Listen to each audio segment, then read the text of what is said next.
But very importantly, tomorrow tariffs 25% on Canada and 25% on Mexico, and that'll start.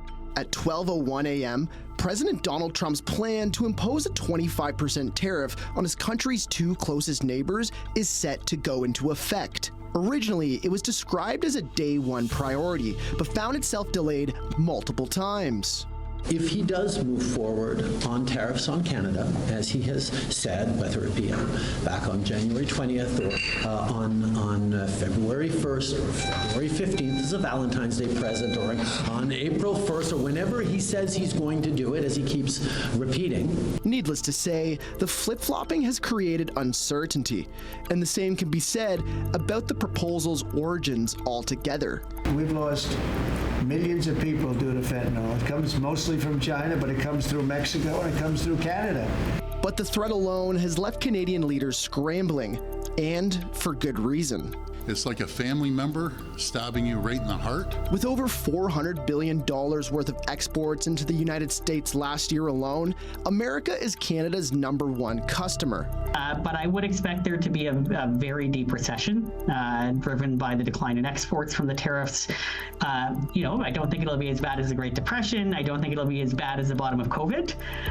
But it could possibly be worse than all other recessions we've seen. So with the risk of economic ruin and the continued threat of annexation, I think they have to become the 51st state. It's safe to say there's a lot on the line. And in the months that have followed, Canada has taken a number of steps to appease Trump and avoid a trade war. A new $1.3 billion plan to secure the Canada-U.S. border includes outfitting the RCMP with helicopters, drones, and mobile surveillance towers, and creating a new joint strike force to go after organized crime.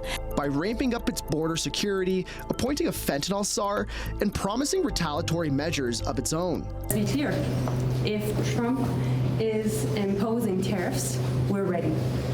We are ready with $155 billion worth of tariffs, and we're ready with the first tranche of tariffs, which is $30 billion, which is already known. I've said it to you many, many times. There's a level of unpredictability and chaos that comes out of the Oval Office, and we will be dealing with it. He doesn't want to talk about it, but inflation rates are up, not down. Grocery prices are up, not down. And actually going through and imposing tariffs on Canada and Mexico is going to only push that higher. MAGA supporters are still MAGA supporters. They start to change when they lose their jobs, when their prices go up, when it has a direct impact on them. But as long as it's still the other guy, there's not much evidence that they are moving very much. Meanwhile, Ontario Premier Doug Ford says this is a battle with one person. Your aluminum, the steel, the lumber. It will be an absolute disaster. And this is all due to one person, that's President Trump.